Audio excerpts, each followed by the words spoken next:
خیر سلامت باشید. شکر خدا سلامت باشید. مسیح گفتی اسم مسیح الله می نیستم. شما کلاب دارین خودتون؟ من خودم فایتر هستم، کار هستم، فعلا کلاب ندارم ولی رشته میره پیش میبرم. مسابقات بیرون مرزی در ایران ایجاد دارم فعلا. مسابقات بیرون مرزی داشتین؟ بله بله. در کدام کشور؟ در کشور ایران. چند مسابقه داشتین؟ ما 14 مسابقه در کشور ایران کردم و 2 کمربند فعلا.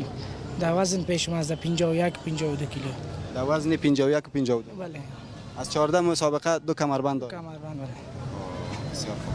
چطور است این وضعیت ورزشکارای ما در این ملک و مملکت در وطن چطور؟ والا فعلا دیگه شرایطش نیست دیگه. شرایطش ضیق شده با ورزش و کارا و با کلی دیگه فعلا. سابق خوب بود مسابقات برگزار میشد، مسابقات پروفشنال چیزا. حال فعلا مسابقات بند کردن، پروفشنال آماتور است حال فعلا. فعلا رشته فری فایت بند است. بله آماتور شده دیگه فری فایت. مسابقات دیگه برگزار نمیشه. برگزار میشه با سطحی که سابق بود دیگه فعلا نیست، ضعیف است. شکل رسمی نیست. رسمی نیست دیگه، غیر رسمی حال برگزار میشه.